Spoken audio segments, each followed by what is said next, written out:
G'day and welcome to Motley Fool Stocks in Focus. I'm Scott Phillips, the Motley Fool's Chief Investment Officer here in Australia.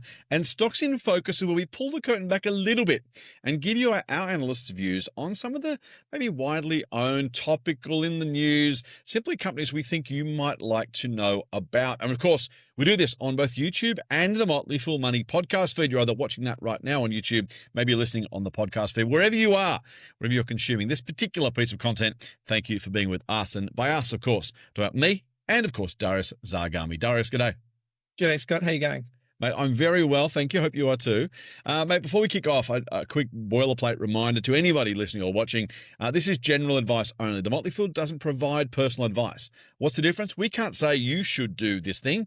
We're going to simply give you our opinion on a particular investment. In this case, the company is Perenti. And when we do that, we'll say, here's what we think about the company. You need to work out if it's right for you. We give the general advice. You work out whether it suits you personally. And then, of course, the internet's forever.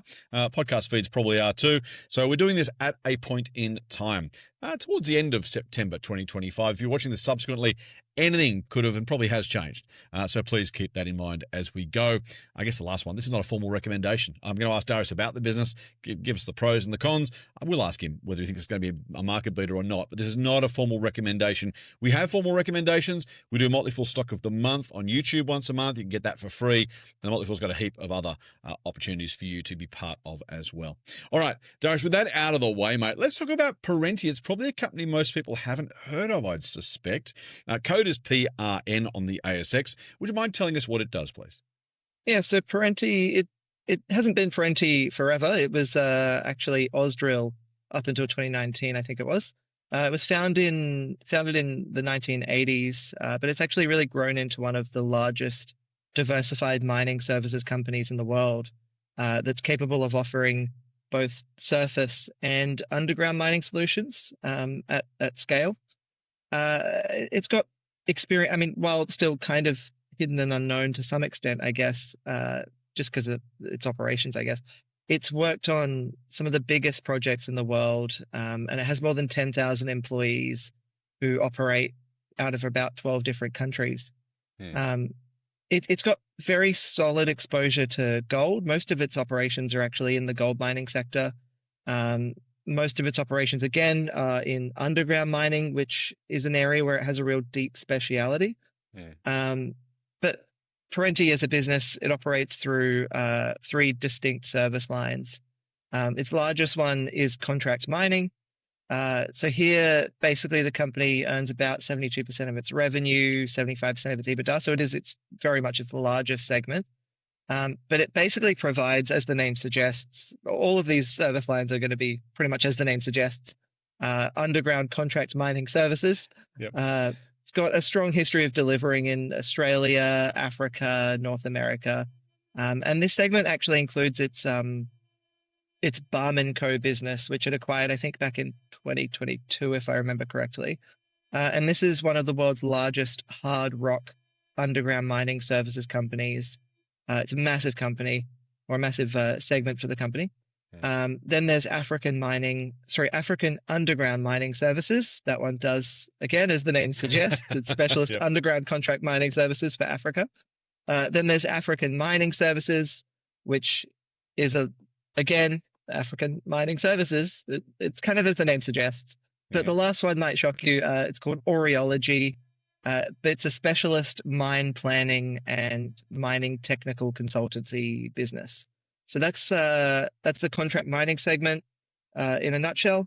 Then its next largest segment is drilling services, which there's not going to be any surprises here. It's going to be what the name says. Yeah. But it makes up about 22% of revenue for the company.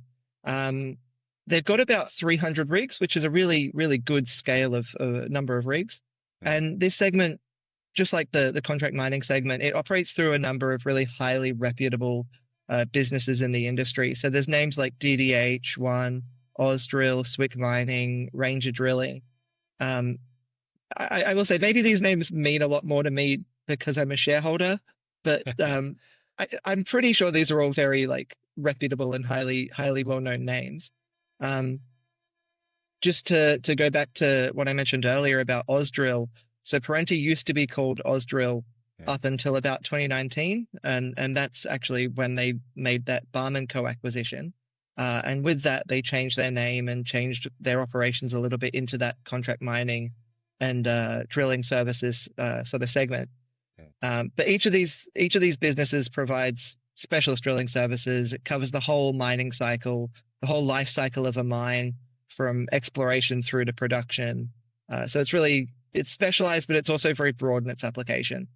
And then the final segment that I wanted to quickly touch on was the mining and technology services segment. It's a very small one, only represents about 6% of revenue.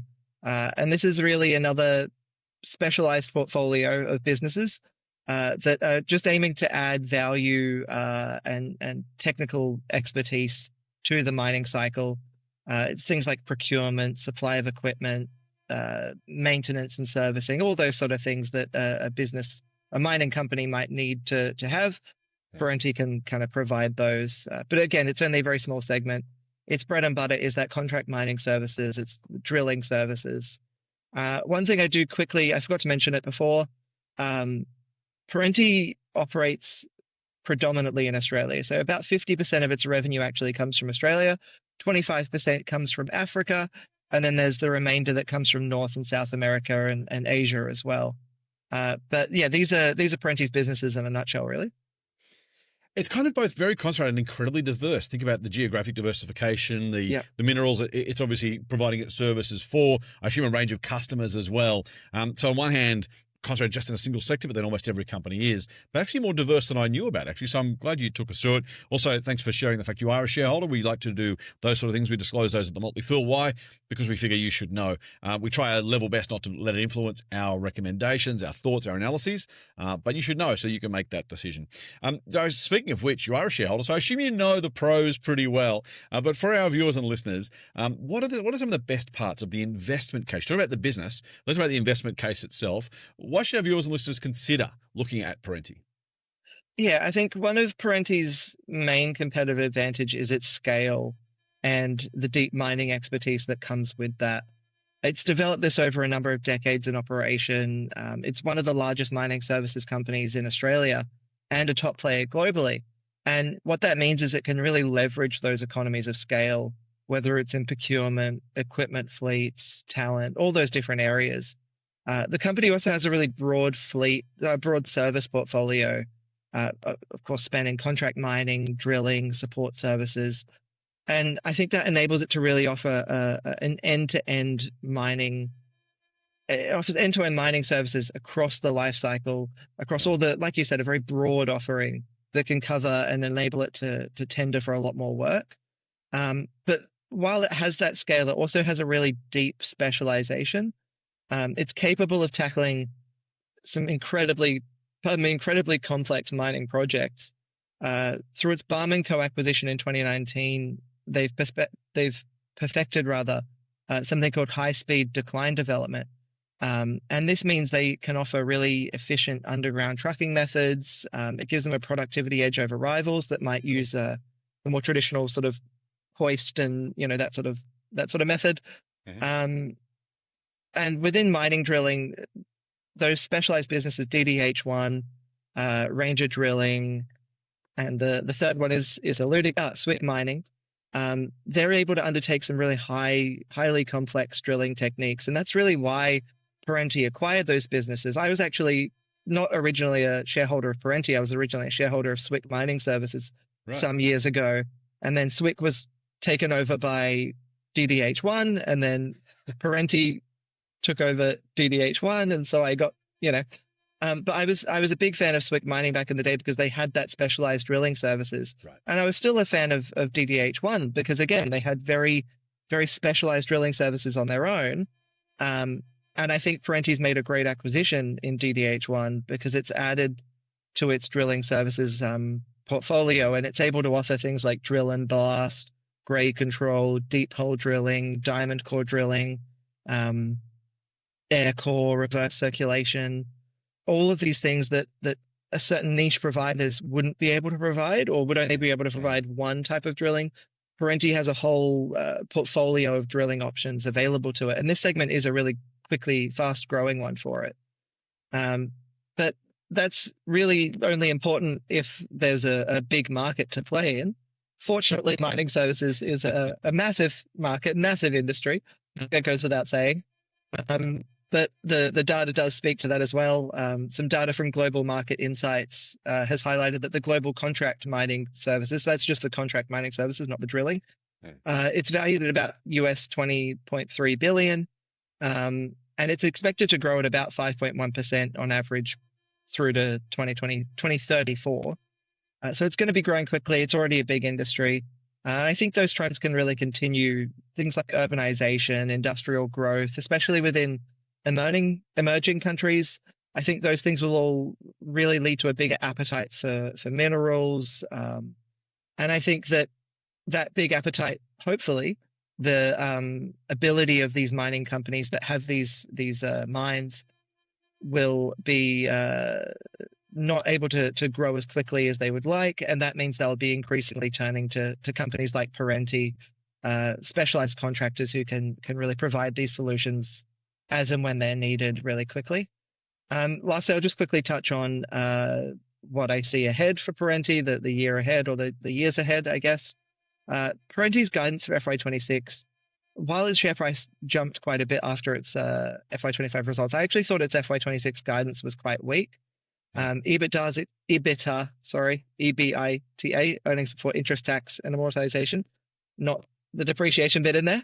They're expecting growth of about 1.4% and 3.6% for revenue and EBITDA at the midpoint. And free cash flow is actually expected to fall for the year. But I think despite this, while it doesn't sound great, the company's nevertheless in a really strong long-term position. They've got a really well-diversified backlog of work, an opportunity pipeline. Those are about 6.5 billion and 17.4 billion, respectively. They're also in a much stronger financial position than they were last year, like in 2024. Net debt's fallen considerably from 469 million to 305 million, so they've been paying that down. And their gearing ratio has actually fallen from 20% down to 14%.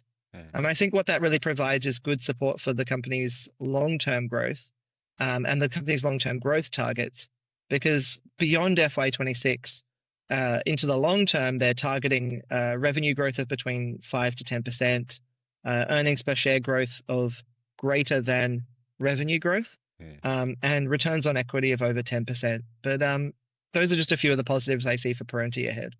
Very nice, mate. Very thorough too. Thank you for sharing those with us. Now, at the Motley Fool, we always tell our members about some of the risks of an investment. Now, that's when we make a recommendation. So that we'd really like this. We're not trying to be balanced, saying we like it, but there's also some risks. Here at Stocks in Focus, we're not saying this is a recommendation, but we do still want to take that same approach, present the pros as you've done, and also then make sure our viewers and listeners understand the risks of an investment, or maybe some reasons they might not want to invest in Perenti. Maybe you can run us through those, please, Darius.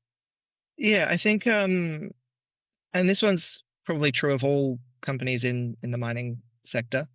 Perenti's really, it's not a mine, it's a mining services provider, but at the same time, it's indirectly exposed to the volatility of the commodity markets. If prices of key commodities like gold, copper, etc., were to fall significantly, or if the global mining investment cycle was to turn downward, mining firms will probably be cutting their capital expenditure. They'll be delaying projects, suspending operations, and that would really shrink the available work for Perenti. There's been plenty of examples of this. A historical example, the mining slowdown of 2014, 2015, it hurt the entire sector. Perenti's share price in 2012 was $4, but it really quickly fell to as low as 20 cents in 2015. It plummeted. I think that's almost 80, 90%. And there's plenty more examples of this. If we look at its past share price chart, which again is no indication of its future performance, but what it does tell us is that this business is highly cyclical, very, very closely linked to the mining cycle, highly cyclical business. Along a similar vein, I guess, running complex mining operations are highly complex, and that itself comes with substantial risk, operational risk. Perenti has a lot that it needs to maintain, a lot that it needs to manage, things like mine safety, equipment reliability, the productivity of its mine operation.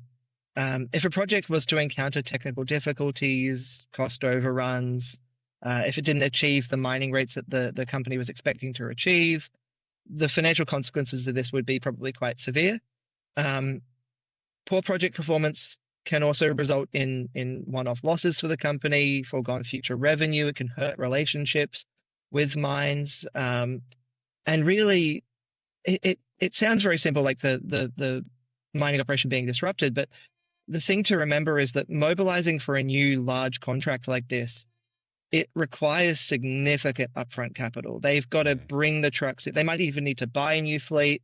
They need to bring those trucks in, those drills in. It takes a lot to achieve these things.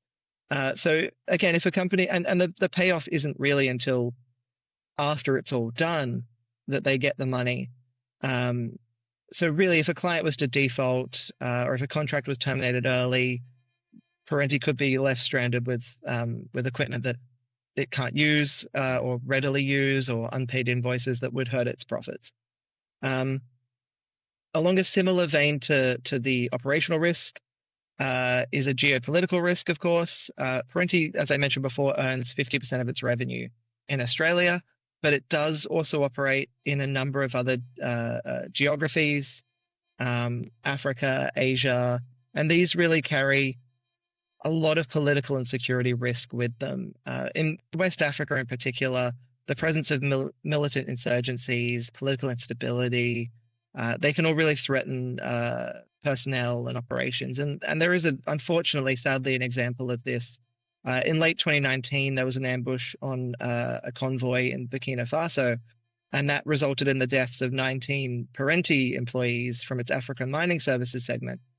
But that really just highlights the risk involved in operating within these jurisdictions. And besides even terrorism, things like that, there's still the risk of civil unrest, coups, resource nationalism, and just regulatory changes within these countries as well. They're very emerging countries, and their changes are happening very quickly, and it can be a very disruptive environment to work in, I think. But lastly, very quickly, I just wanted to touch on what should be a very obvious risk: competition within this market. Whether it's in contract mining or drilling services, they're very big markets, which means they're very competitive markets as well, with global competitors, smaller niche operators, specialist operators. That means Perenti's really at the risk of a competitor offering a lower bid or providing a technological edge that they just don't have. And if that was to occur, Perenti could lose some key contracts, and that could, of course, hurt its revenue, hurt its profits. But yeah, so competition rather is an important one to consider. A lovely summary, mate. A lot to like, a lot to be at least mindful of if you are going to make an investment. You still own your shares, though, so I'm going to imagine you're going to tell me you think it's a market beater, but I'll ask the question anyway. We are long-term investors at the Motley Fool. We have a 5+ year time horizon with all of our investments. Again, this is not a formal recommendation. It is one that Darius happens to own. Mate, I assume it's going to be a market beater in your view. Why is that? I might actually shock you. Oh, okay. Thinking on that long-term 5-year time horizon, Yeah. I've been a shareholder for a number of years, so Okay. I'm getting towards that 5-year time horizon of having been invested in it. But in doing my research again on the company and looking into it in a bit deeper as I have over the past few weeks, and I do understand the business really well. I am rethinking my investment thesis on the company.